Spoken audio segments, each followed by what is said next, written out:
ఈనాడు మీకు అరుణాచలం గురించి నేను కొన్ని మాటలు విజ్ఞాపన చేస్తాను అని చెప్పి ఉన్నాను. మనకి అష్టమూర్తి తత్వము అని శివతత్వంలో ఒక మాట చెప్తారు.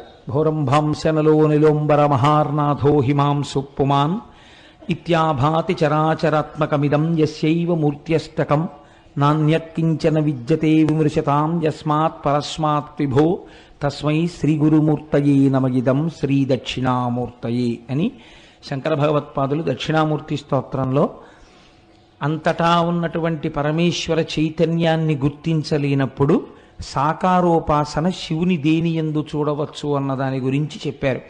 అందులోనే ఈ అష్టమూర్తి తత్వాన్ని చెప్తారు. కంచిలో పృథివీలింగం, జంబుకేశ్వరంలో జలలింగం, అరుణాచలంలో అగ్నిలింగం, చిదంబరంలో ఆకాశలింగం, శ్రీకాళహస్తిలో వాయులింగం, కోణార్కలో సూర్యలింగం, సీతాగుండంలో చంద్రలింగం, కాఠ్మండూలో యజమానలింగం. ఈ 8 అష్టమూర్తులు. ఈ 8 కూడా ఈశ్వరుడే. కాబట్టి నీ కంటితో చూసి ఉపాసన చెయ్యడానికి యోగ్యమైనటువంటి పరమశివ స్వరూపములు. ఇందులో మీకు కంచిలో ఉండేటటువంటి పృథివీలింగం మీకు తెలుసు. ఆ పృథివీలింగం కాంచీపురంలో ఉంది. కాంచీపురంలో ఒక గొప్ప విచిత్రం ఉందండి. కంచిలో 1000 పైచిలకు శివాలయాలు ఉన్నాయి. కానీ కంచి నగరం ఎక్కడ వరకు ఉందో ఆ పరిధిలో ఎక్కడ అమ్మవారు ఉండదు శివాలయంలో.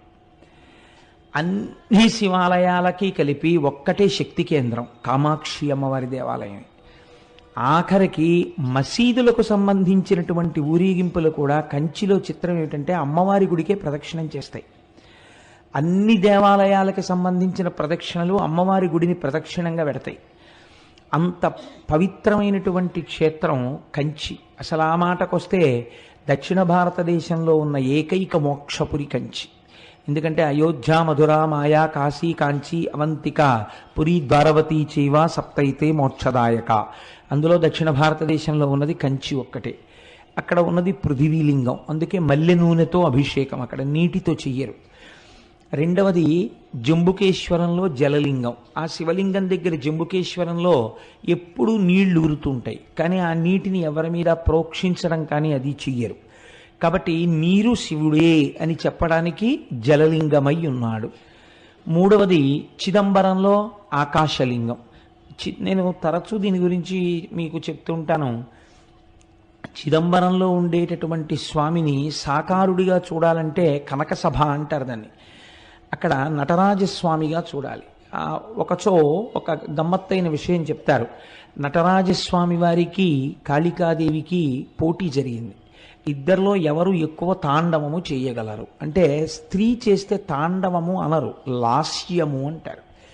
ఎవరు చేయగలరు దీన్ని? నాకు తెలిసినంత వరకు విశాఖపట్నంలో సంపత్ కుమార్ బృందం అని ఒకటి ఉండేది. మహానుభావుడు ఆంధ్రజాలరీ చేస్తుండేవారైన. నేను ఆ రోజుల్లో విశాఖపట్నంలో ఉద్యోగం చేసేవాడిని. ఇంటికి వచ్చేస్తూ సాంబమూర్తి కళామందిరంలో కూర్చుంటే నిజంగా ఆయన ఆ జాలరీ వేషంలో ఆ పడవ ఆ సముద్రంలో తెడ్డు వేస్తూ వెడుతున్న దృశ్యాన్ని చేసేవారు. అద్భుతం. మహానుభావుడు ఉమాసంపత్ అని ఆయన భార్య గారు ఉండేవారు. వాళ్ళిద్దరూ ఇది చేస్తుండేవారు. ఈ తాండవము, లాస్యము ప్రదోష వేళలో నిజంగా కైలాస పర్వతం మీద ఉన్నట్టు ఉండేది. అది చేసినప్పుడు శంకరుడు ఎలా నర్తిస్తే కాళిక అలా నర్తించింది. అసలు ఇద్దరిలో ఎవరు నటరాజని పిలవాలి అన్న విషయం తేలలేదు. ఈ స్థితికి వెళ్ళిపోయిన స్థితిలో శంకరుడు ఏం చేశాడంటే, ఇంకా అక్కడే పళ్ళెంలో ఉన్న కుంకుమనందు తన బొటనవేలిని ముంచి ఎత్తి కాళికాదేవి యొక్క లలాటమునందు బొట్టు పెట్టాడు అని ఒకచో నేను చదివిన విషయం మీకు ప్రస్తావన చేస్తున్నాను.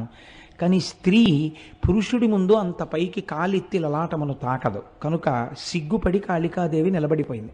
ఇప్పుడు నటరాజమూర్తిగా శంకరుడికి అభిషేకం చేశారు. నటరాజమూర్తి అంటే దాని స్థితి వేరు. అసలు సృష్టి స్థితి ప్రళయకర్తగా శివుడు ఉంటే దాన్ని నటరాజస్వామి అంటారు. ప్రతి కదలిక ఆయనదై ఉంటుంది. అటువంటి నటరాజస్వామిగా కనకసభలో ఉంటాడు. అదే స్వామి ఆకాశలింగంగా అంతరాలయంలో ఉంటాడు. ఆకాశలింగం అంటే మీరు చిదంబరం వెడితే మీ దగ్గర మారేడు దళాలతో ఉన్నటువంటి మాలలు తీసుకుంటారు, తీసుకెళ్ళి ఓ గోడ మీద వేస్తారు. వేస్తే పాపం కొంచెం తెలియని వాళ్ళు ఏం చేస్తారంటే, శివలింగం ఎక్కడండి, శివలింగం ఎక్కడండి అని ఇలా ఇలా చూస్తూ ఉంటారు. చూస్తుంటే ఆఖరికి వాళ్ళు ఇంకా పదండి అయిపోయింది పూజ అంటారు. అయిపోయింది పూజ అంటే అసలు శివలింగమే కనపడలేదు, ఇంత దూరం వచ్చిన వాళ్ళు బెంగెట్టుకుని అసలు శివలింగం ఏదండి అంటారు. అంటే వాళ్ళు ఇదే శివలింగం అని గోడ చూపిస్తారు. ఇదేమిటి ఇది శివలింగం ఏమిటి అనుకుని వెళ్ళిపోతే అక్కడ ఉన్న వాళ్ళు అంటారు, అర్థం కాకపోతే అది చిదంబర రహస్యం అంటే. చిదంబర రహస్యం అంటే ఏమిటంటే ఆకాశము అంటే అంతటా వ్యాప్తి చెందినది. అంతటా ఉన్న శివుణ్ణి ఎక్కడున్నాడని మళ్ళీ ప్రత్యేకం మీరు చూపిస్తారు. అందుకని అక్కడ ఏం ఉండదు, గోడ ఉంటుంది, దానికే పూజ అంతే. అంతటా ఉన్నాడు, అది లోపల తెలుసుకుని పూజ చేయడం. కాబట్టి చిదంబరం ఆకాశలింగం, శ్రీకాళహస్తి వాయులింగం. మీకు తెలుసు అక్కడ 2 జ్యోతులు వెలుగుతుంటాయి ఎప్పుడు. మనకి సైన్స్లో ఏమిటంటే ఆక్సిజన్ లేకపోతే దీపం నిధనం అయిపోతుంది అని. అందుకని విదేశీయులకి ఎంతసేపు కూడా మనకి ఉన్నటువంటి ఆరాధనా విధానాన్ని వాళ్ళు హేతువుని చూడడానికి ప్రయత్నించేవారు. కాబట్టి విదేశీ పరిపాలనలో ఏం చేశారంటే శ్రీకాళహస్తిలోకి గాలి రాకుండా దేవాలయాన్ని మూసేశారు. ఆక్సిజన్ అయిపోతుంది కదా, అప్పుడు ఈ దీపాలు ఏమవుతాయో చూద్దామని. ఎన్ని రోజులైనా ఆ దీపాలు అలా వెలుగుతూనే ఉన్నాయి. గాలిలో ఆక్సిజన్ అయిపోయినట్టుగా అక్కడ ఉన్నటువంటి పరికరములు చూపిస్తున్నాయి, కానీ దీపాలు మాత్రం వెలుగుతున్నాయి. ఏ గాలి లేకపోయినా 2 దీపాలు గాలి కొట్టుకుంటున్నట్టు ఇలా కొట్టుకుంటుంటాయి ఇప్పటికీ. అలా వాయురూపుడైనటువంటి పరమాత్మ శివుడే అని చూపించడం కోసమే శ్రీకాళహస్తిలో వాయులింగం. అందుకే ప్రాణము ఉన్నది, ప్రాణము పోయినది అంటే భవతి, వీడున్నాడు అనడానికి ఏమిటి గుర్తు? ఊపిరి. ఆ ఊపిరి ఆగిపోయింది అనుకోండి, శవం వెళ్ళిపోయినాడు, అమంగళ స్వరూపం అయిపోయింది అంటాం. అందుకే శ్రీకాళహస్తిలో శివలింగం పశ్చిమాన్ని తిరుగుతుంది. అక్కడ పశ్చిమాన్ని తిరిగితే గుర్తు ఏమిటంటే పశ్చిమం సూర్యాస్తమయం. శ్రీకాళహస్తి వెళ్ళి నమస్కారం చేసినటువంటి వాడికి ఆఖరి ఊపిరి నడుస్తుండగా ఈశ్వరుడే ఆ ఊపిరిని భగవత్ సంబంధమైన నామముగా మార్చి వీడు చిట్ట చివరి ఊపిరిలో ఈశ్వరనామం చెప్పాడు కాబట్టి వీడిని నా పాదాల దగ్గర పెట్టుకుంటున్నానని తాను తీసుకుంటాడు. కాబట్టి పశ్చిమానికి తిరిగి శ్రీకాళహస్తిలో ఉంటాడు. అంతర్లీనముగా అది మనకి జరిగే ప్రయోజనం, అది వాయులింగం. కాబట్టి కంచియందు పృథివీలింగం, జంబుకేశ్వరంలో జలలింగం, చిదంబరంలో ఆకాశలింగం, శ్రీకాళహస్తిలో వాయులింగం. పంచభూత లింగాలుగా చూడండి. పోనందాక తిరువణ్ణామలై అంటే అరుణాచలానికి వస్తే అగ్నిలింగం. ఇప్పుడు మీరు ఒక్క విషయాన్ని గమనించండి. పృథివీలింగం అంటే మీకు తెలుస్తోంది పృథివీ, జలలింగం అంటే తెలుస్తోంది నీరు, ఆకాశలింగం అంటే తెలుస్తోంది ఏమీ లేకుండా అంతటా పరమాత్మ ఉన్న స్థితి. అలాగే మీకు వాయులింగం తెలుస్తోంది దీపముల కదలిక చేత. అప్పుడు అగ్నిలింగం అన్న దగ్గర ఏది ఉండాలి? అగ్నిహోత్రం ఉండాలి కదండి. మీరు అరుణాచలంలో శివలింగం దగ్గరికి వెళ్ళి దర్శనం చేసుకున్నారనుకోండి, ఏ ప్రశ్న వెయ్యాలి గురువుని శిష్యులు? అయా కంచి వెడితే పృథ్వీలింగం ఉందండి, మిగిలిన చోట్ల భూతములు తెలుస్తున్నాయి, మరి ఇక్కడ కూడా అగ్నిహోత్రం ఉండాలి కదండి, ఇక్కడ అగ్నిహోత్రం లేదు కదా, మరి ఇది అగ్నిలింగం అని ఎలా పిలుస్తారు అని అడగాలి కదా. ఇక్కడ రాశీభూతమైన జ్ఞానాగ్ని, అది జ్ఞానాగ్నియే. అందుకే స్కాంద పురాణం అంది జీవి యొక్క ప్రయాణాన్ని, మనుష్య ప్రయాణం అనకండి, జీవుడు లోపల ఉన్న జీవుడు ఎన్ని దేశముల నుండి నే వచ్చినానో నిన్న విన్నారు కదా. ఇదేంటి, ఎందరో రోతల్లులెందరో తండ్రులెందరో తనవారులెందరో సుతులు, ఎంతమంది అయ్యారో ఇప్పటికీ. కాబట్టి ఈ జీవయాత్ర వెళ్ళిపోతూనే ఉంది. ఏ దేశమున నుండి ఈ చటకు వచ్చి తినో, ఏ అమెరికాలో పుట్టామో భోగదేశాల్లో, అదృష్టం కొద్దీ ఇప్పుడు కర్మభూమిలోకి వచ్చాము, పుణ్యభూమిలోకి. ఎక్కడి నుంచి ఇక్కడికి వచ్చానో, మళ్ళీ ఇచట నుండి నే పోదు ఏ దేశమునకు, మళ్ళీ ఎక్కడికి పోతాము. కాబట్టి జీవకోటి యాత్రలో ఒక అడ్డంగా గీత పెడతారట.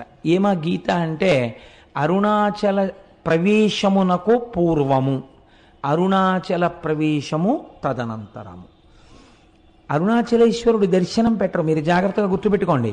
అరుణాచల ప్రవేశమునకు పూర్వము, అసలు అరుణాచలంలోకి ప్రవేశించాడా ఇది చూస్తారు. రెండవది అరుణాచల ప్రవేశమునకు తరువాత, అరుణాచలంలో ఒకసారి ప్రవేశిస్తే ఆ జీవి యొక్క జీవితం ఇంకొకలా ఉంటుంది, అక్కడి నుంచి గీత కొట్టి ఇంకోలా చూస్తారు. కాబట్టి అందరూ అరుణాచలంలోకి ప్రవేశించలేరు. ఇది ఒక ఆ, సిద్ధాంతం ఉంది. అయితే నాకు దీని గురించి కించిత్ అనుమానం ఉండేది. ఇది ఎప్పుడో ఉంటుంది కదా, ఇప్పుడు రైళ్ళు వచ్చేసాయి, బస్సులు వచ్చేసాయి, అనేకం వచ్చేసాయి, ఇప్పుడు కూడా అలా ప్రతిబంధకాలు ఉంటాయా అని నాకు అనుమానం ఉండేది. నేను మొట్టమొదటిసారి అరుణాచలం వెళ్ళినప్పుడు, ఈ సభలో ఎవరైనా ఉన్నారో లేరో నాతో వచ్చిన వాళ్ళు, ఆ శంకరం గారు ఉన్నారేంటే మీరు సాక్ష్యం అయితే, నాకు ఈ అనుమానం ఉండేది. చిత్రం ఏంటంటే, మేము చెన్నై నుంచి అరుణాచలం వెడుతుంటే వ్యాన్ బరస్ట్ అయిపోయింది. బరస్ట్ అయిపోతే దిగిపోయి కూర్చున్నాం.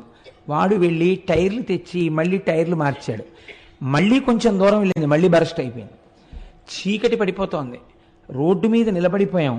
మేము అరుణాచలంలోకి ప్రవేశించలేదు. అప్పుడు నాకు అర్థమైంది, ఎన్నున్నా అరుణాచల ప్రవేశానికి ఈశ్వర అనుగ్రహమే కారణం కావాలి అని. అప్పుడు రోడ్డు మీద కూర్చుని భగవన్నామాలు చేశాం. చేసిన తర్వాత చిత్రం ఏంటంటే, ఇంకా ఆగకుండా వ్యాన్లో అరుణాచలం వెళ్ళిపోయి. కాబట్టి అప్పటికీ ఇప్పటికీ అది సత్యమే. ఈశ్వరుడు మాకు వెంటనే వచ్చిన అనుమానాన్ని నివృత్తి చేసేసాడు. కాబట్టి అరుణాచలం అంత పరమపావనమైనటువంటి క్షేత్రం. అయితే ఏమంటే అది కేవలము జ్ఞానాగ్నియేనా? మరి పంచభూతములలో అగ్నికి అప్పుడు ఇంకొక లింగం ఉండాలి కదా అని మీకు అనిపించవచ్చు. చాలామంది పెద్దలు ఏం చెప్తారంటే ఇది సత్యమే. అరుణాచలంలో ఉన్నటువంటి శివలింగమునకు కొంచెం దగ్గరగా కూర్చుంటే అంతరాలయంలో నీకు ఉక్క పోసేసి చెమటలు పట్టేసి ఏదో కొంచెం వేడితోటి సతమతం అయిపోతున్నట్టుగా అనిపిస్తుంది. అది చాలా తీవ్రమైన అగ్ని అనుకోండి, మీరు తట్టుకోలేరు సెగ. అందుకని ఈశ్వరుడు అగ్నిహోత్రము తానే అని అలా నిరూపిస్తూ ఉంటాడు. అటువంటి పరమపావనమైనటువంటి క్షేత్రము ఆ తిరువణ్ణామలైలో ఉన్నటువంటి అరుణాచలేశ్వరుడు. అయితే ఈ అరుణాచలం గురించి ప్రత్యేకముగా నేను ప్రస్తావన చేస్తాను ఇవాళ. రేపు భగవాన్ రమణుల గురించి ప్రస్తావన చేస్తాను అనడం వెనకాతల ఒక ఆర్తి ఉంది. ఎందుకు నేను దాని గురించి ప్రత్యేకం ప్రస్తావన చేస్తాను అని అనవలసి వచ్చిందంటే, మనకి ఒకానొకప్పుడు శంకరుణ్ణి దేవతలు మనుష్యులు అందరూ ప్రార్థన చేస్తే ఆయన ఇచ్చినటువంటి వరములుగా 4 చెప్తారు. దర్శనాత్ అభ్రసదసి, చిదంబరమునందు జ్ఞానముతో దర్శించుట, అంతటా ఈశ్వరుడు ఆకాశరూపుడయ్యున్నాడు అని దర్శనం. అదంత జ్ఞానంతో దర్శనం చేయడం అందరికీ కుదురుతుంది, కుదరకపోతుంది. కాబట్టి ఈశ్వర ఇంకొక మాట చెప్పన్నారు, దర్శనాద్దభ్ర సరసి, చేత కాకపోతే జననాత్ కమలాలయే. కమలాలయే అంటే తిరువారూరు.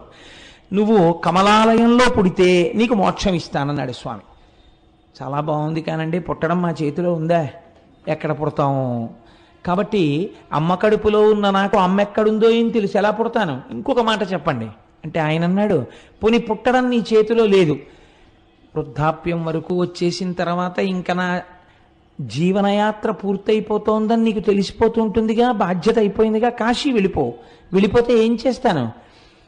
జననాత్ కమలాలయే కాశ్యాంతో మరణాన్ముక్తి, కాశీలో ప్రాణం వదిలిపెట్టేస్తే మోక్షం ఇచ్చేస్తాను. ఎలా ఇస్తాడో మొన్న మీరు విన్నారు కదా విశ్వేశ్వరలింగంలో, కాశ్యాంతు మరణాన్ముక్తి అంటే వాళ్ళన్నారు, ఈశ్వర ఏమో ఈ లోపల వచ్చేస్తే, లేదా మేము కాశీలో ఉండగా మోక్షం వచ్చేటట్టుగా కాశీకి వెళ్ళేంతగా కుటుంబాల్ని వదిలి వెళ్ళగలిగినంత దృఢచిత్తము కలియుగంలో మాకు ఎలా ఉంటుంది?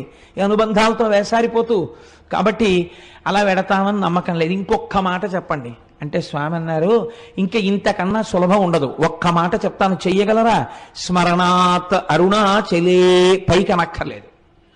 అరుణాచల శివ అరుణాచల శివ అరుణాచల శివ అరుణ శివ అని మీరు అనక్కర్లేదు. స్మరణాత్, స్మరణము మనస్సుకు సంబంధించినది.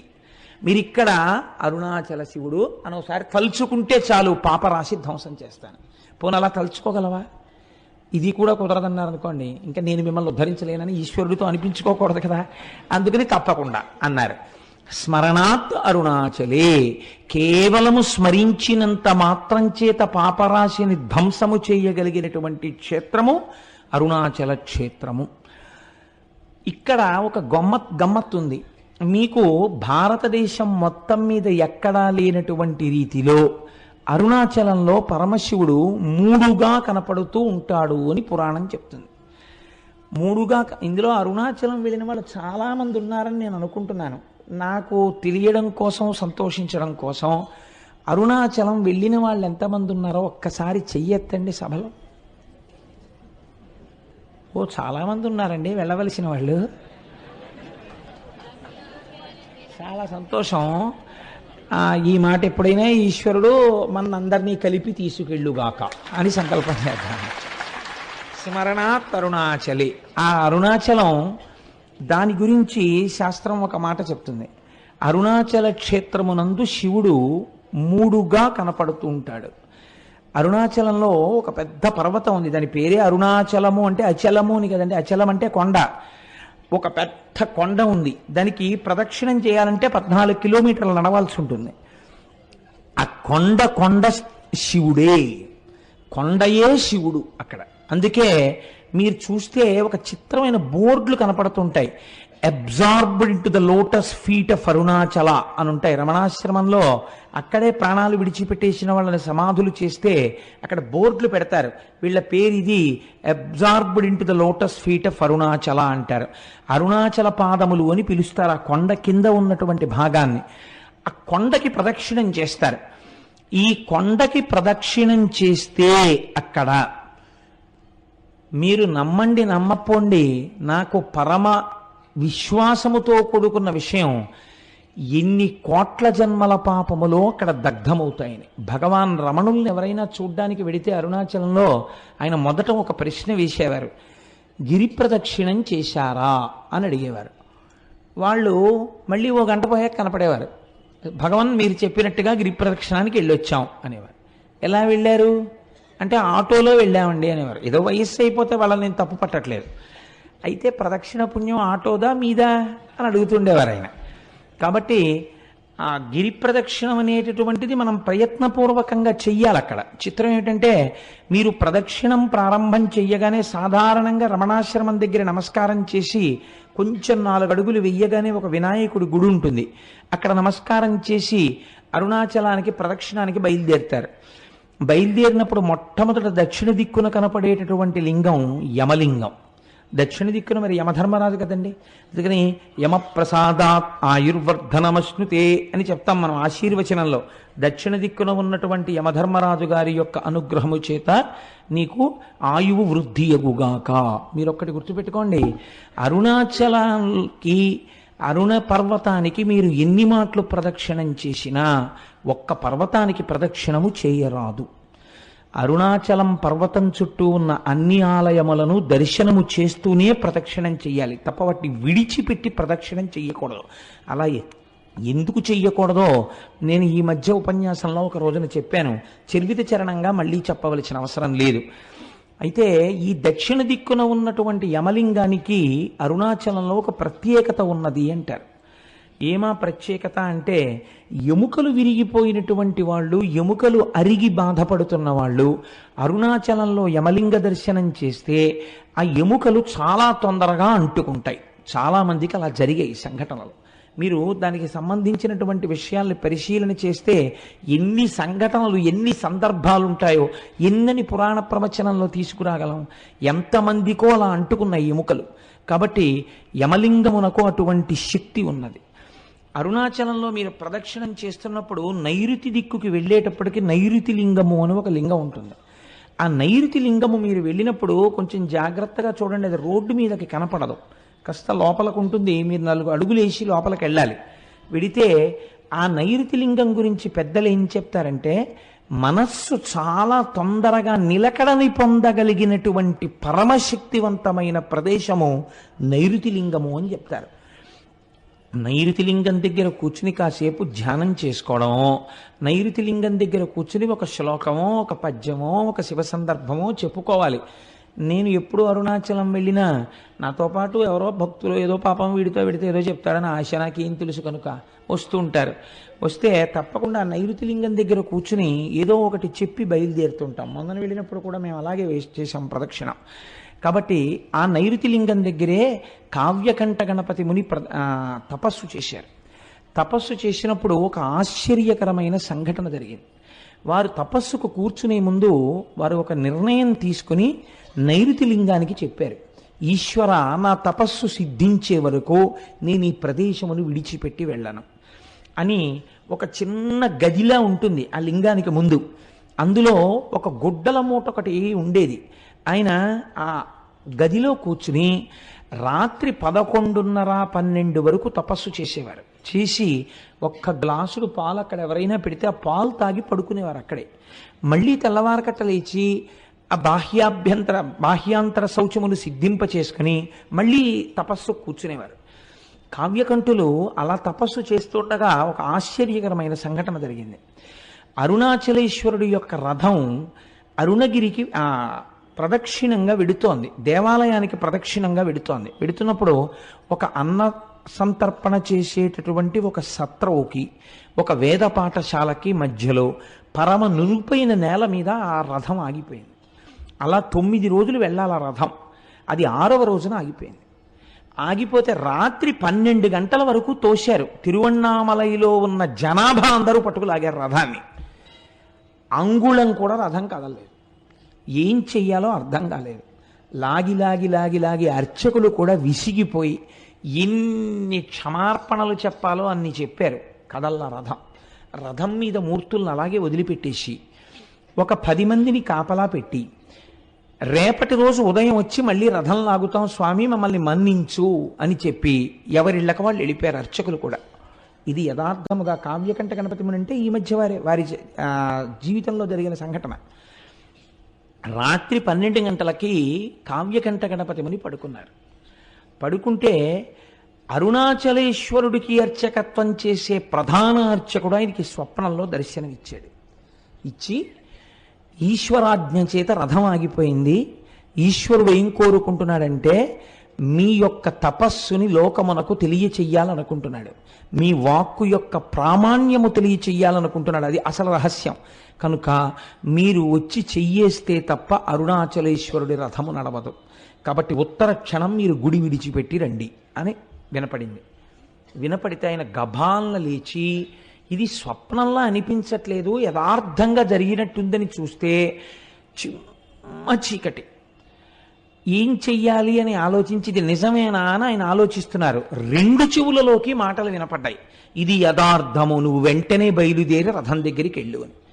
ఆయన వెంటనే గుడి తలుపులు వెయ్యడం కూడా మరిచిపోయి, రాత్రిళ్ళు తలుపులు వేస్తారు కానీ మీకు శివలింగ దర్శనం అవుతూ ఉంటుంది అరుణాచలంలో, తలుపులు దగ్గరకి వేసి ఆయన గబగబా ఆ తేరు ఆగిపోయిన ప్రదేశానికి వెళ్ళారు.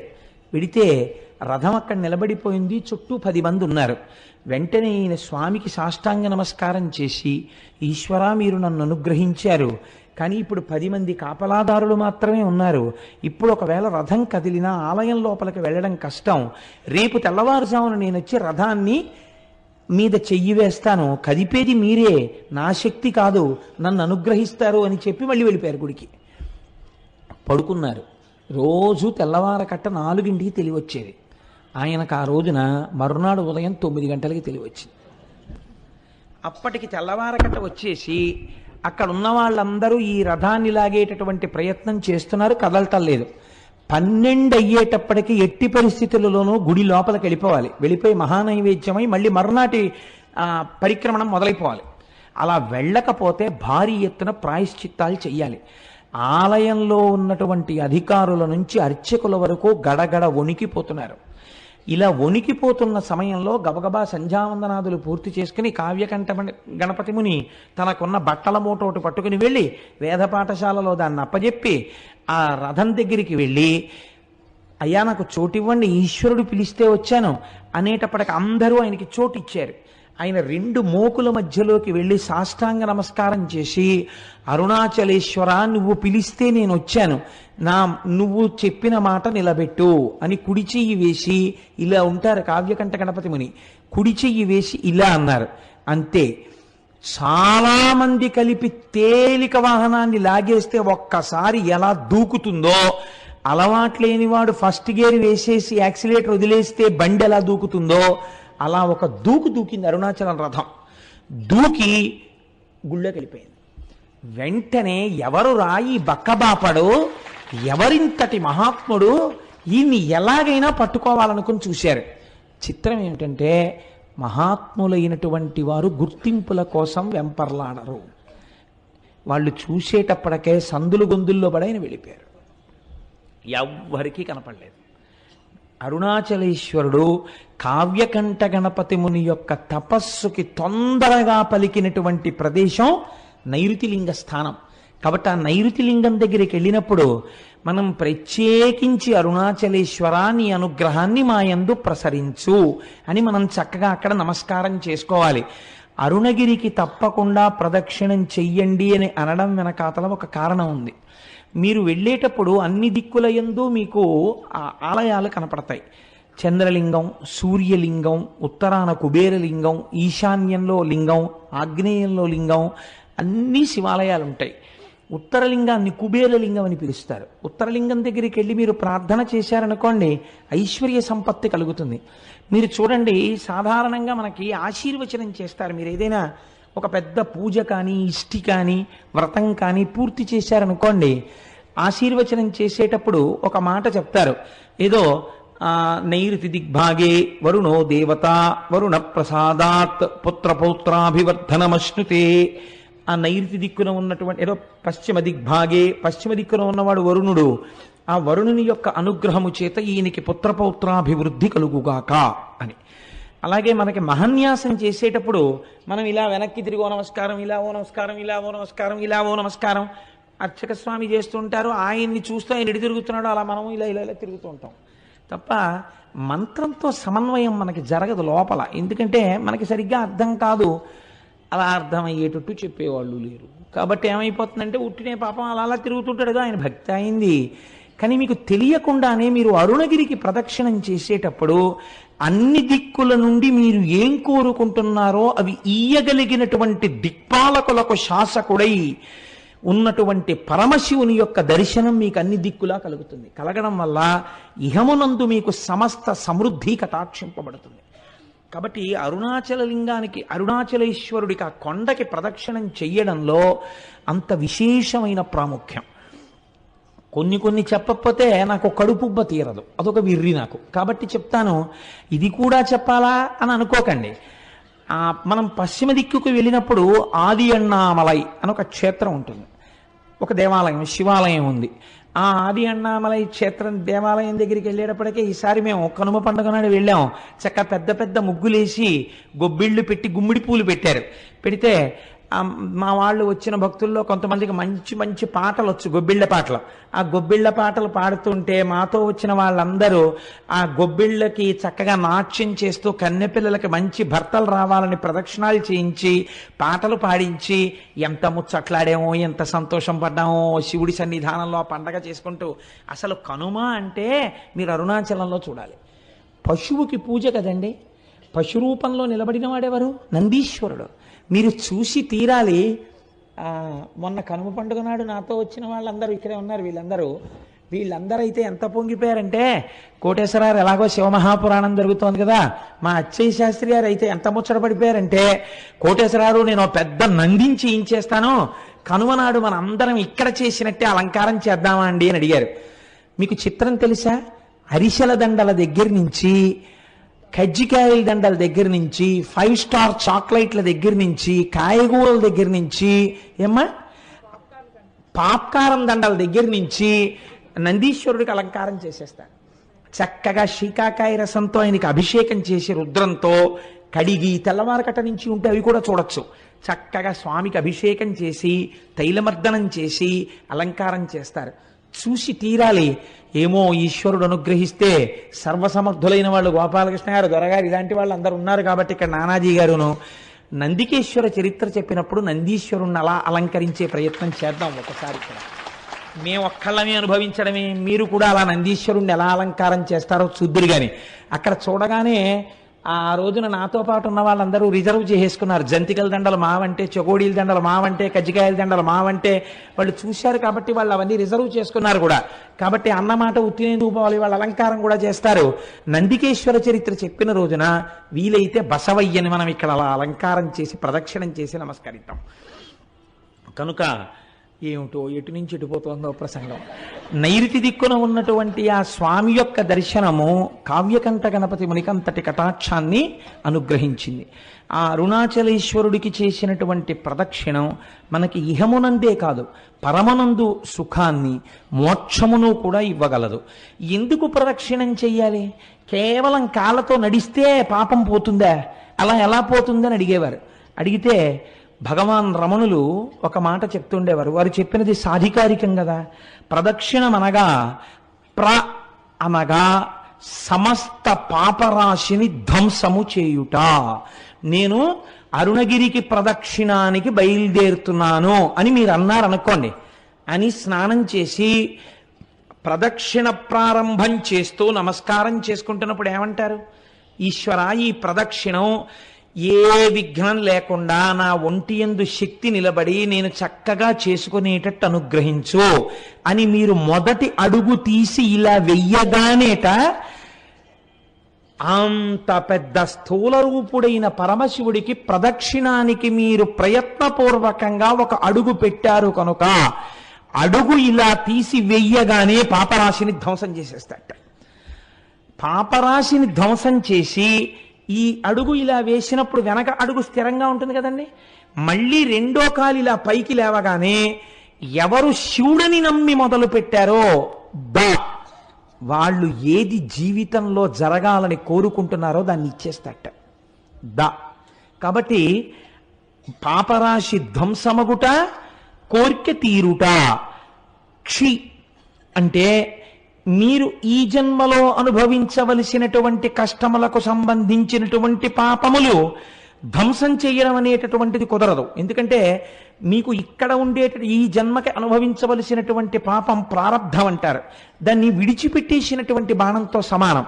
కాబట్టి మీకు ఇప్పటికి ఏర్పడిపోయి ఉన్నటువంటి ఆగామి ఫలితం ఏదుందో దాన్నంతటినీ ధ్వంసం చేసి రాబోవు జన్మలకి కూడా ఏర్పడవలసినటువంటిది ఈ జన్మలో బ్రహ్మగారి రాత చేత ఏర్పడబోతున్న దాన్ని కూడా ధ్వంసం చేస్తారట.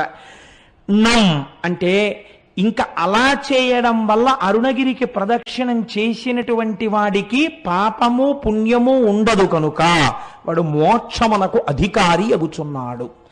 కాబట్టి అరుణగిరికి ప్రదక్షిణం చెయ్యడం అనేటటువంటిది అంత పరమపావనమైన విషయం అని, తప్పకుండా గిరి ప్రదక్షిణం చెయ్యాలని మనకి మహానుభావుడైనటువంటి భగవాన్ రమణులు నిర్దేశించిన విషయం, స్కాంద పురాణం నిర్దేశించినటువంటి విషయం. అయితే చిత్రం ఒకటి ఉంది. అరుణాచలంలో 3 యోజనముల దూరము వరకు ఏ విధమైనటువంటి దీక్షకి సంబంధించిన నియమములు లేవు. మీకు శ్రద్ధ అని ఒక వాక్యం ఉంటుంది పురాణంలో. పురాణమే కాదు, మీరు శృతి యందు కూడా శ్రద్ధ అని ఒక మాట వాడతారు. శ్రద్ధ అంటే ఏమిటో తెలుసా అండి? నీకు ఇక్కడ నీవు ఇలా ఉండవచ్చు అన్నప్పుడు నమ్మి మీరు అలా ఉండాలి అని శాస్త్రం అంటుంది. మీరు ఇలా ఉండు అని చెప్పినప్పుడు నేను అలా ఉండను అని మీరు అన్నారనుకోండి, మీ అంత మీరుగా కొన్ని సిద్ధాంతాలని తీశారనుకోండి, అది ఆ క్షేత్రము యొక్క ప్రమాణమును అవమానించుట, చెయ్యకూడదు. అందుకే రమణులంతటి వారు అమ్మగారు నేను ఇక్కడ ఉల్లిపాయలు తిన్నంటే ఈవిడ ఉల్లిపాయ తింటే ఈవిడ మోక్షానికి అడ్డొస్తుందిట అనేవారు. 3 యోజనముల దూరంలో అక్కడ ఏ విధమైనటువంటి దీక్షా నియమములు లేవు. ఇది ఎంతవరకు నిరూపణమైందో తెలుసా అండి? భగవాన్ రమణులు ఒక తెల్లటి గోచి మాత్రమే పెట్టుకునేవారు. వారు గోచి పెట్టుకుని స్కందాశ్రమంలో ఉండగా ఒకానొకప్పుడు శృంగేరి పీఠం నుంచి కొంతమంది పండితులు వచ్చి అయ్యా మీరు వివాహం లేదు, మీకు సంసారం లేదు, మీరు సన్యాసి యొక్క జీవితాన్నే గడుపుతున్నారు, కాబట్టి మీరు కనీసంలో కనీసం పోనీ కాషాయాంబరములను ధరించకపోయినా పెట్టుకున్నటువంటి గోచి తెల్లది కాకుండా కాషాయం రంగు గోచి పెట్టుకుంటే బాగుంటుంది. అందుకే జ్ఞానముతో నిండినటువంటి వారు కాబట్టే సన్యాసి శరీరాన్ని విడిచిపెడితే ఇక దహనం చేయరు. అది జ్ఞానాగ్నితో కూడిన శరీరం కాబట్టి భూస్థాపితం చేస్తారు.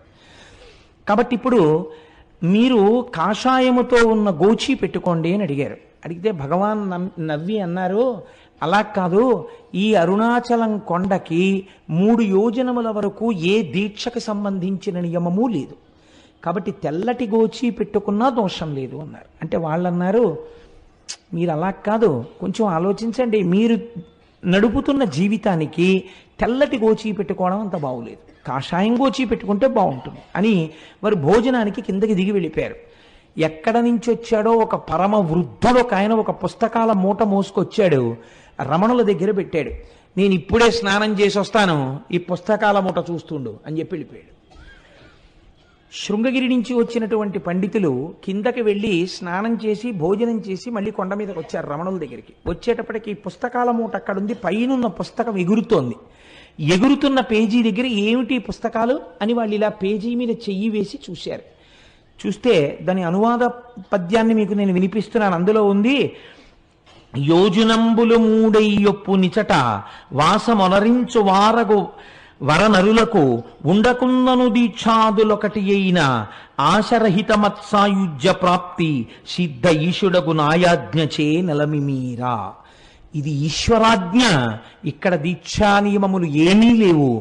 ఇక్కడ కొండకి 3 యోజనముల పరిధిలో ఎటువంటి దీక్షలో లేకపోయినా ఈ కొండ యొక్క అగ్ని ప్రసరణము చేత వారు మోక్షమునకు అధికారులగుచున్నారు.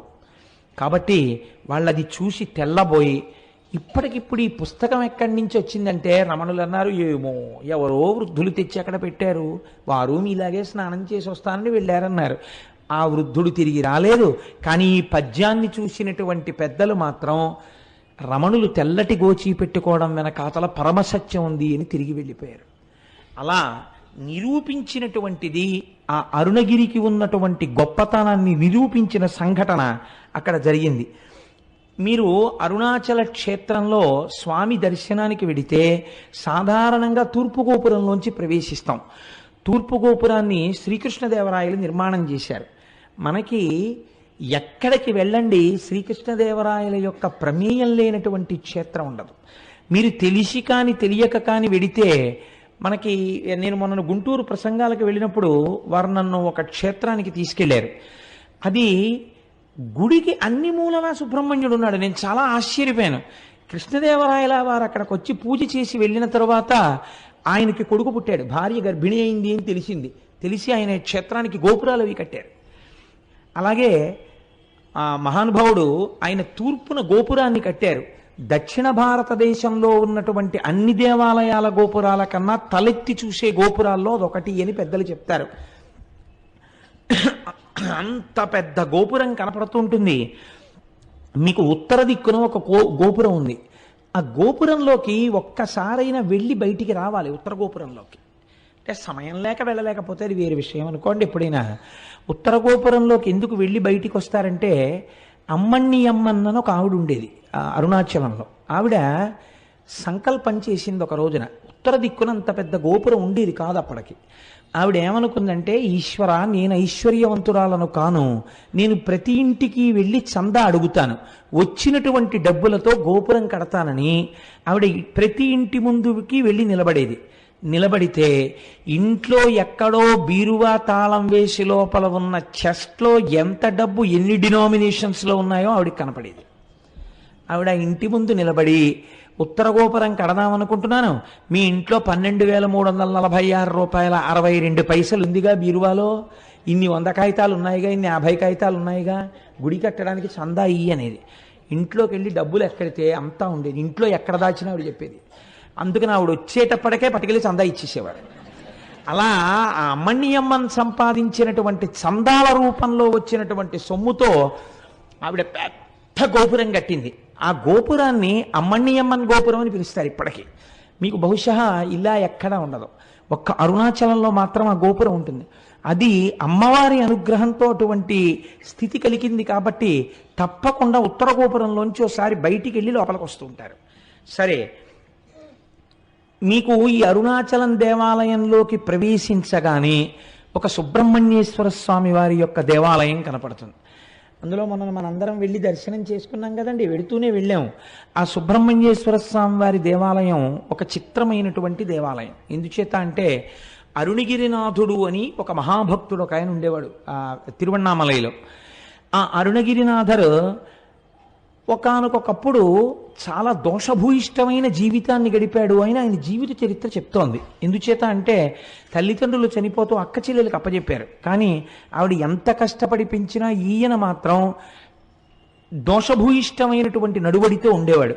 ఆవిడ ఒకసారి నిలదీస్తే తన చరిత్ర గురించి తనకే అసహ్యం వేసి చచ్చిపోతానని ఆయన వెళ్ళి అరుణాచలంలో ఉన్నటువంటి ఒక సుబ్రహ్మణ్యేశ్వర స్వామి వారి గోపురం ఎక్కి ఆ గోపురం మించి కిందకి దూకాడు. కిందకి దూకితే సుబ్రహ్మణ్యేశ్వర స్వామి వారు తన రెండు చేతులతో పట్టుకున్నారు. సుబ్రహ్మణ్యేశ్వర స్వామి వారి యొక్క స్పర్శ కలగడం చేత ఆయన మహాకవి అయిపోయాడు.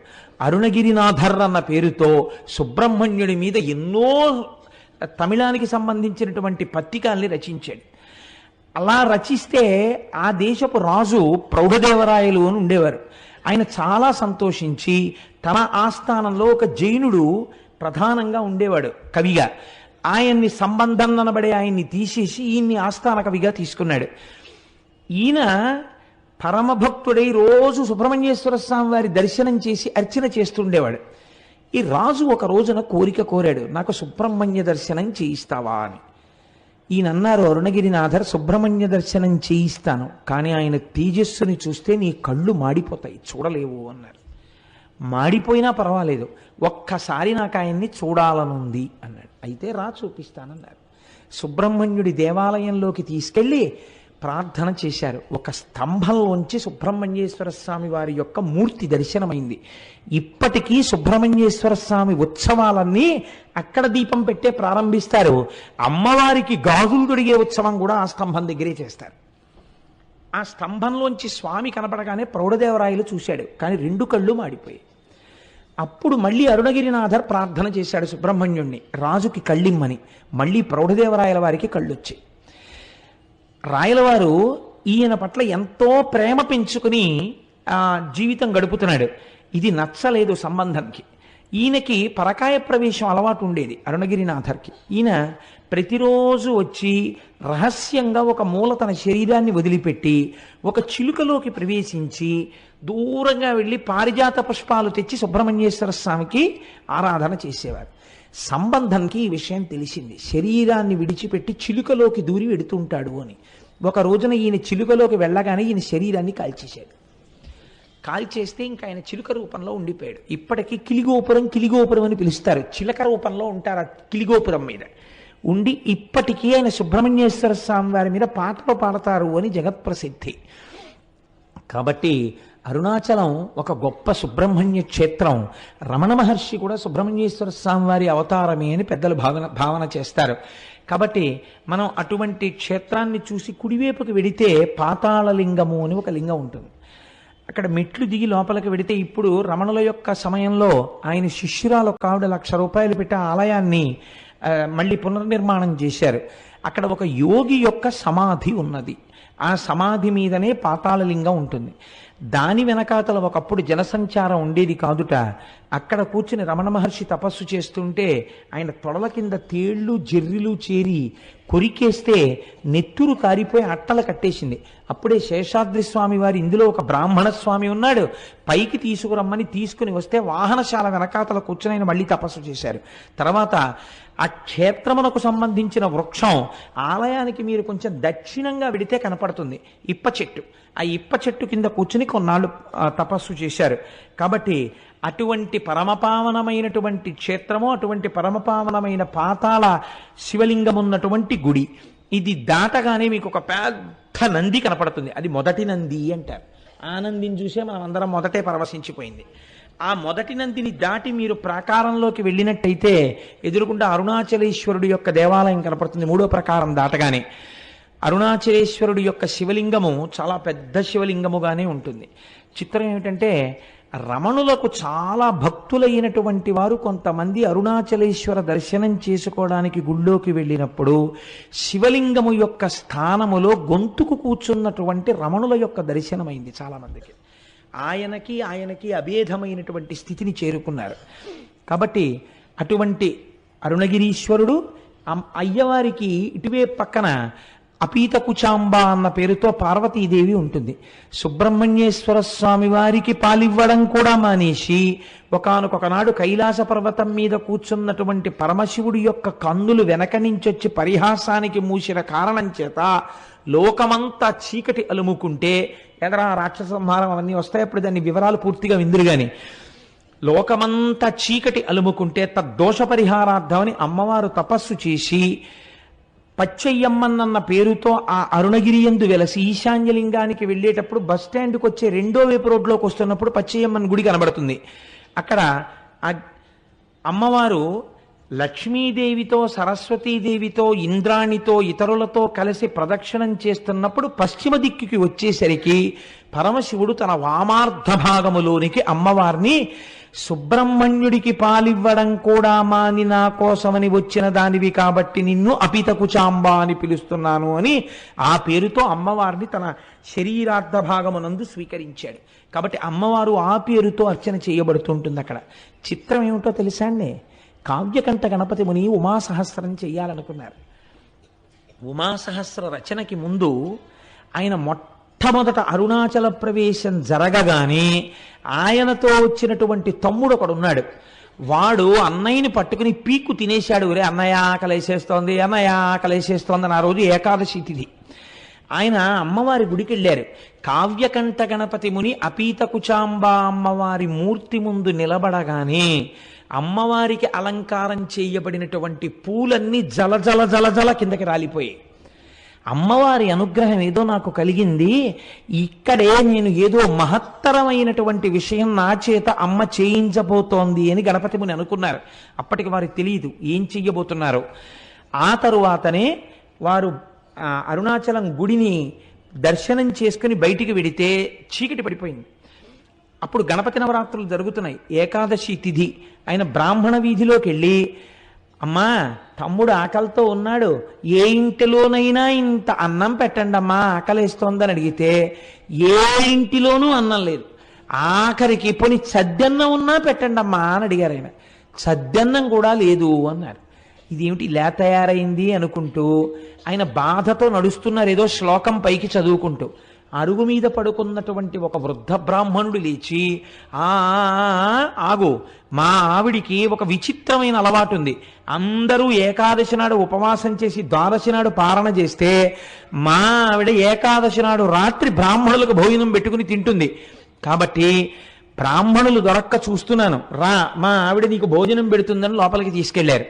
తీసుకెడితే వారు తడిబట్ట కట్టుకుని బట్ట పిండుకుని తడిబట్ట కట్టుకుని మడిబట్ట కోసం లోపలికి వచ్చేటప్పటికి ముగ్గులు వేసి తులసి చెట్టు దగ్గర దీపాలు వెలిగించి ఒక తల్లి మెరిసిపోతూ విజయవాడ కనకదుర్గమ్మలా ఇంత బొట్టు పెట్టుకుని ఎర్రటి చేతులతో షడ్రశోపేతమైన భోజనం పెడితే ఏకాదశని కూడా చూడకుండా ఆ తల్లి యొక్క ఆ వ్రతానికి నేను ఉపయోగపడ్డాను అంతే చాలని మహానుభావుడు కావ్యకంఠ గణపతి ముని తమ్ముడు కడుపు నిండా తిన్న తర్వాత ఆవిడ ఇద్దరికీ తాంబూలం ఇచ్చి, ఇంత రాత్రి ఎక్కడికి పోతారో అరుగు మీద పడుకోండి అంది. ఇద్దరు అరుగు మీద పడుకొని నిద్రపోతే సుష్టుగా భోజనం చేశారేమో, గాఢ నిద్ర పట్టింది. మరునాడు తెల్లవారిపోతుండగా తెలివచ్చింది. ఇద్దరూ నిద్ర లేచి ఇద్దరికీ ఒక్కసారి జ్ఞాపకం వచ్చింది, రాత్రి మహాతల్లి అన్నం పెట్టిందని. ఒక్కసారి అమ్మకి నమస్కారం చేసుకుని వెడదామని చూశారు. వాళ్ళిద్దరూ పడుకున్నది ఒక వినాయకుడి గుడి అరుగు మీద ఉన్నారు. ఇదేమిటి వినాయకుడి గుడి అరుగు మీద ఉన్నామేమిటి? మనం రాత్రి అన్నం తిన్నాం కదా, మనకి పెట్టినట్టు గుర్తు తాంబూలాలు కూడా పక్కన ఉన్నాయి కదా, వినాయకుడి గుడి మీద ఉన్న గుడి అరుగుల మీద ఉన్నామేమిటని ఇద్దరు తెల్లబోయారు. అమ్మవారు అనుగ్రహించింది. చిత్రం ఏమిటో తెలుసా అండి? అరుణాచలేశ్వరుడు కావ్యకంఠ గణపతి ముని కన్నీటితో కవిత్వం రాయించాలనుకున్నాడు. మామూలుగా కూర్చుని కవనం అంటే రాసేస్తాడు. అసలు కావ్యకంఠ గణపతి ముని యందు విపరీతమైన ఆర్తి పుట్టించి కని విని ఎరుగని కవిత్వాన్ని సృష్టించాలనుకున్నాడు. తినడానికి తిండి దొరకలేదు ఇంత గొప్ప బ్రాహ్మణుడికి. కావ్యకంఠ గణపతి ముని అంటే ఎటువంటి వారో తెలుసా అండి?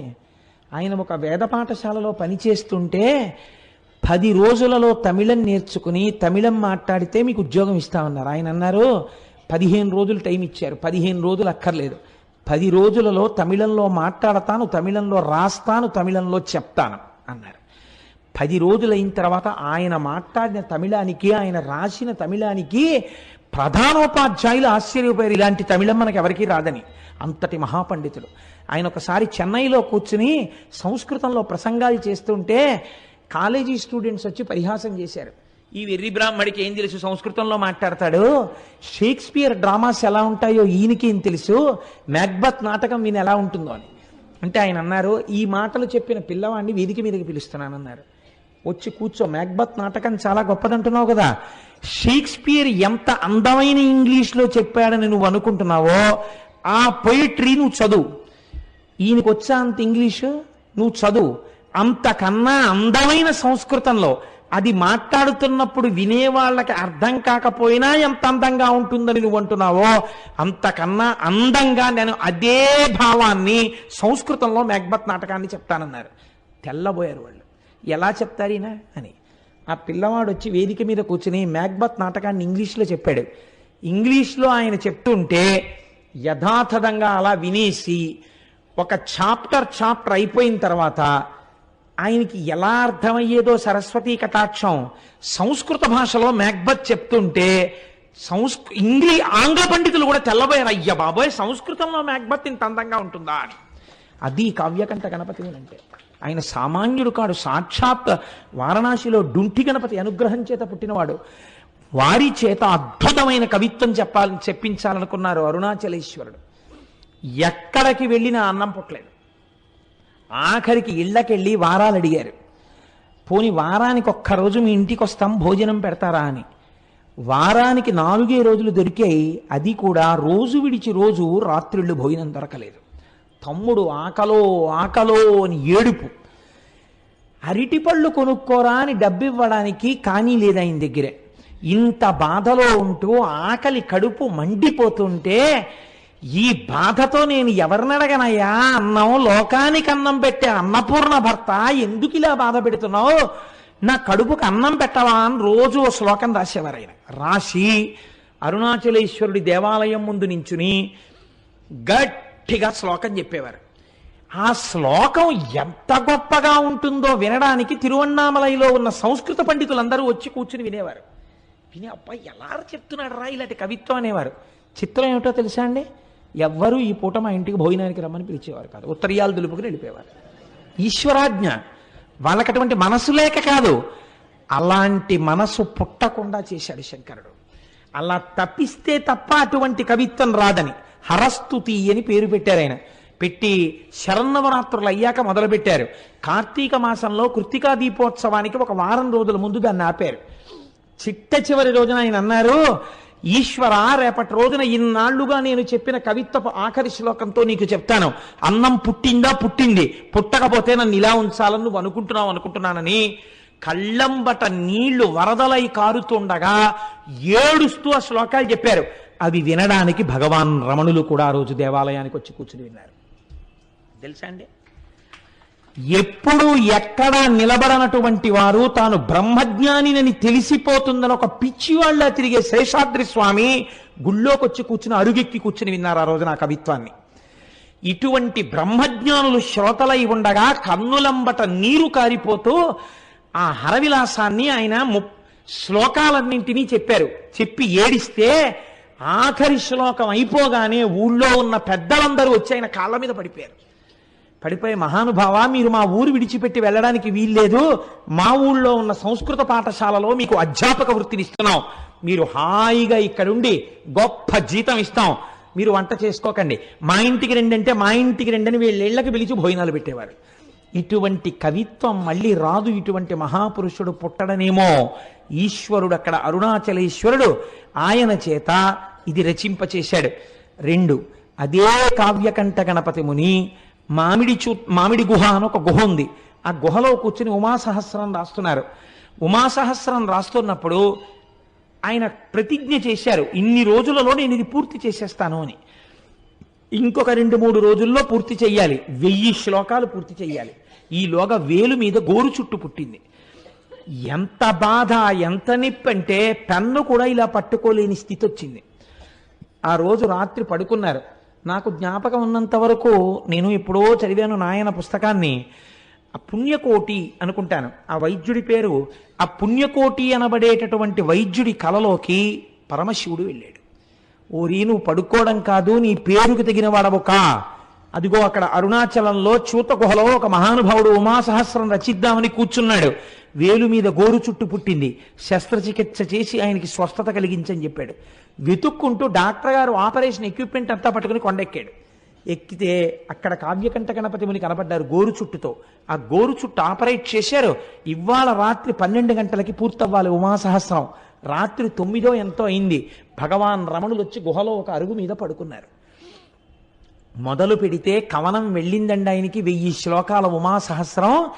ఖచ్చితంగా 12 గంటలు అవడానికి కొద్ది నిమిషాల ముందు ఉమాసహస్రం పూర్తయిపోయింది. ఆశువుగా పూర్తయిపోయిన తర్వాత రమణ మహర్షి లేచారు. లేచి రాసుకున్నావా చెప్పిందంతా అన్నారు. ఆయనే అరుణాచలేశ్వరుడై ఈయన చేత పలికించారు. మీరే పలికించారని గణపతి ముని నిర్ధారించారు.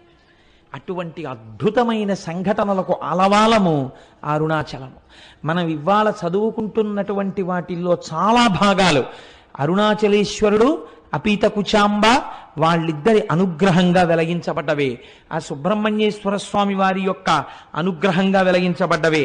ఇక్కడే ఒక చిత్రమైనటువంటి విషయాన్ని మీకు విజ్ఞాపన చేస్తాను నేను. వల్లాల గోపురము అని చెప్పి ఒక పెద్ద గోపురం, ఆ లోపలికి వెడుతున్నప్పుడు తూర్పు గోపురాన్ని దాటి వెళుతున్నప్పుడే ఈ కిలి గోపురం అందులోనే ఉంది అని ఈ చిలుక. ఆ రాజు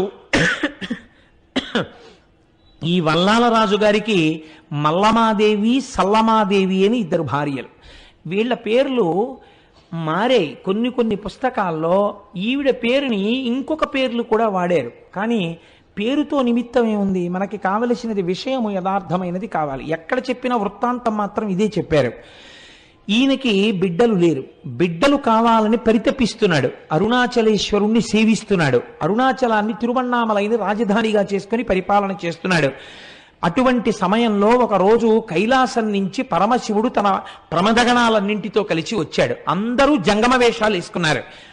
జంగమలందరూ తిరువణ్ణామలైలో ఉన్నటువంటి కళావంతుల ప్రతి స్త్రీ ఇంటికి వెళ్ళిపోయారు. పరమశివుడుగా ఉన్న జంగమ వెళ్ళడానికి ఒక్క కళావంతుల ఇల్లు, ఒక్క నృత్య కళాకారుని ఉన్న ఇల్లు లేకుండా చేశాడు. రాజు దగ్గరికి వస్తే రాజు జంగమదేవరిని చూసి సంతోషపడిపోయి కాళ్ళ మీద పడ్డాడు. మహానుభావా నీకేం కావాలన్నాడు. నాకొక్క కళావంతుల స్త్రీ కావాలి, నృత్యం చెయ్యాలన్నాడు. రాజు వెళ్ళి వెతికి తెమ్మన్నాడు. ఎవ్వరూ లేరు. ప్రమథగణాలు ఆ జంగమదేవర్ల వేషంలో అప్పటికే ప్రతి ఇల్లు చేరిపోయారు. అయ్య బాబోయ్, వచ్చినవాడు జంగమదేవర శివస్వరూపుడు, నా మాట ఎలా నిలబడుతుందని బెంగెట్టుకున్నాడు. ఆయన 2వ భార్య సల్లమాదేవి అంది, మీరు బెంగపెట్టుకోకండి, మీ మాట నిజం చేస్తాను, నేనే వెళ్ళి ఆ జంగమ ముందు నాట్యం చేస్తానంది. రాజు వెళ్ళమన్నాడు. జంగమ నిద్రపోతున్నాడు. ఈవిడ వెళ్ళేటప్పటికి ఆవిడ నేను నీ దగ్గర నాట్యం చెయ్యడానికి వచ్చాను అని తాకి లేపింది. ఇలా ముట్టుకోగానే ఒక పసిపిల్లవాడై ఆ తల్పం మీద ఏడ్చాడు శంకరుడు. ఆ పిల్లవాడిని చేతులతో పట్టుకుని మనకి బిడ్డలు లేనటువంటి బాధని ఈశ్వరుడు తీర్చాడు, మహారాజా ఈ పిల్లవాడిని స్వీకరించండి అని చేతిలో పెట్టింది. చేతిలో ఆ పిల్లవాడిని ఇలా పట్టుకుంది. ఇలా పట్టుకునేటప్పటికి ఆ పిల్లవాడు అంతర్ధానం అయిపోయాడు. అంతర్ధానమై శంకరుడిగా ప్రత్యక్షమై, నాకు నా శరీరము పడిపోయిన తరువాత తదనంతరము కర్మ చెయ్యడానికి కొడుకు లేడని బెంగ పెట్టుకుని నన్ను ఉపాసన చేశావు కనుక నీకు ప్రతి సంవత్సరం నీ శరీరము పడిపోయిన తరువాత నీకు తద్దినాన్ని నేనే పెడతాను అని ప్రతిజ్ఞ చేశాడు. మీకు చిత్రం ఏమిటో తెలుసా అండి? మాఘమాసంలోనే ఆయన తిథి వస్తుంది, వల్లాలరాజు గారి తిథి.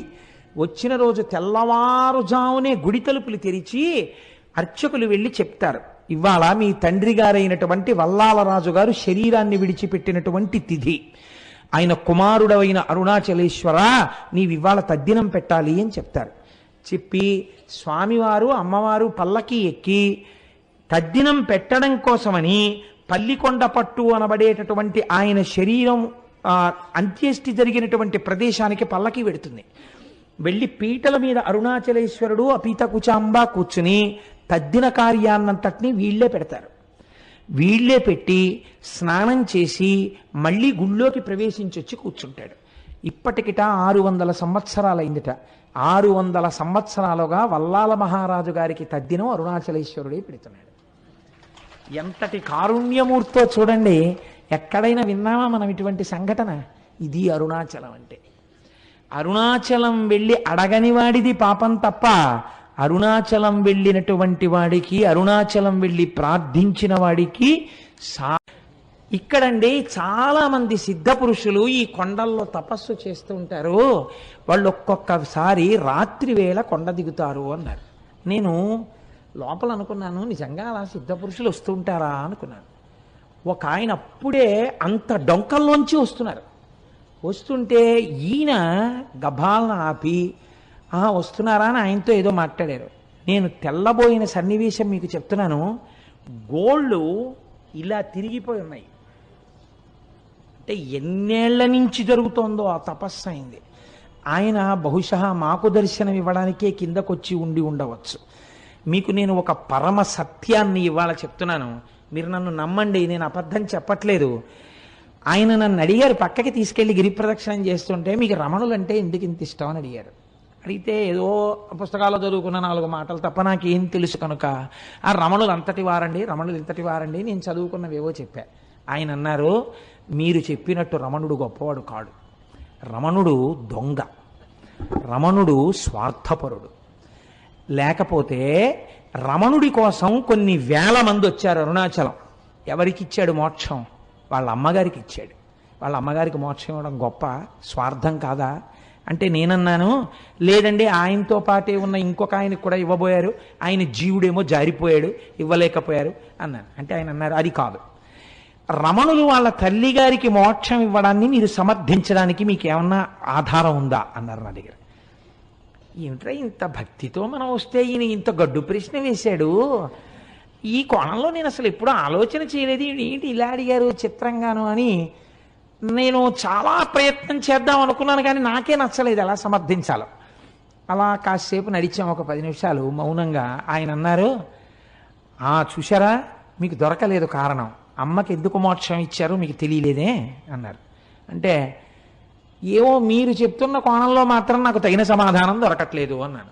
అంటూ నేను అన్నాను అలా ఆయనతో వెడుతూ, ఒకానొకప్పుడు 1950లో ఆయన శరీరం విడిచిపెట్టక ముందు ఇలా తిరుగుతున్నప్పుడు ఆయనతో పాటు వెళ్ళిన వాళ్ళు ధన్యులు, వాళ్ళు ఎంత గొప్పగా ఆయనతో పాటు కలిసి వెళ్ళుంటారో, ఆయన కొండ దిగుతున్నప్పుడు చూస్తూ ఉండుంటారో అన్నాను. అలా మీకు చూడాలనుందా అన్నారు ఆయన. ఇది రెండో ప్రశ్న. అంటే నాకు ఈ ప్రశ్నకి కించిత్ కోపం వచ్చింది. నేను అన్నాను, అలా చూడాలంటే జరుగుతుందా అండి, ఇప్పుడు కనపడతారా రమణులు, ఆ ప్రశ్న ఏమిటి అన్నాను. ఆయన నవ్వారు. అంతే, మా మధ్య అంతే సంభాషణ జరిగింది. మేము వెళ్ళిపోయి మర్నాడు నేను వచ్చేస్తున్నాను రమణాశ్రమం నుంచి, బయలుదేరిపోతున్నాను, చెన్నై వెళ్ళిపోవాలి, బస్సులు ఎక్కే హడావిడి.